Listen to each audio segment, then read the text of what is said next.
Praise the lord. మత్తయి సువార్త 23వ అధ్యాయం 24 నుంచి 26వ వచనం వరకు ధ్యానించుకుందాం. ఇక్కడ యేసుక్రీస్తు ప్రభువారు మాట్లాడుతూ ఉన్నారు.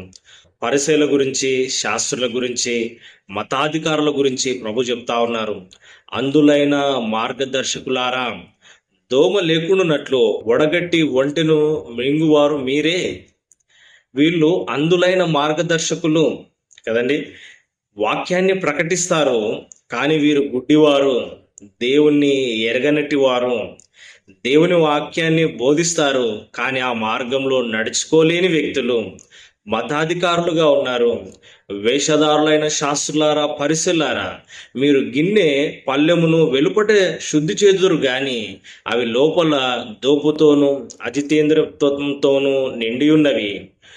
గుడ్డి పరిసెలారా, గిన్నెయు పల్లెమును వెలుపల శుద్ధి నగునట్లుగా ముందు వాటి లోపట శుద్ధి చేయము.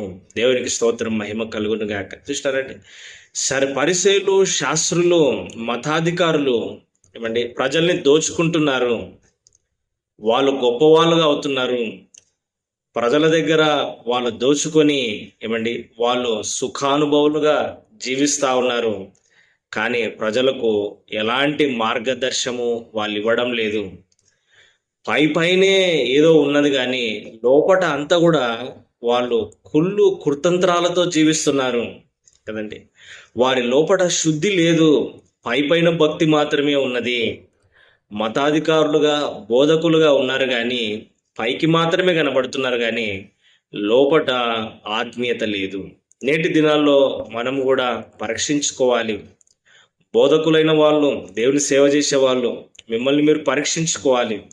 అంతరంగంలో మనం ఎలా ఉన్నాము, విశ్వాసులమైన మనము అంతరంగంలో ఎలా ఉన్నాము, శుద్ధీకరణ జరిగిందా, మన హృదయం మారిందా, మన జీవితం మారిందా కదండి, మన బ్రతుకు మారిందా?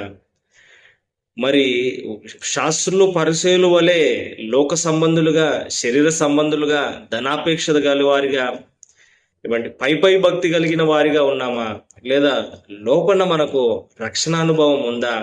ఏమండి దేవుడు మన హృదయంలో ఉన్నాడా? క్రీస్తును పోలి మనం నడుచుకుంటున్నామా? మనం అందరము పరీక్షించుకోవాలి.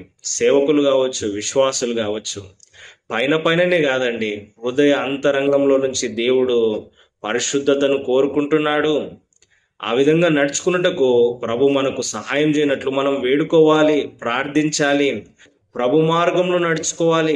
అలాంటి వారే దేవుని సేవ ఘనంగా చేయగలరు. అలాంటి వారి నిత్య జీవంలో కూడా ప్రవేశించగలరు. నీ పాపములు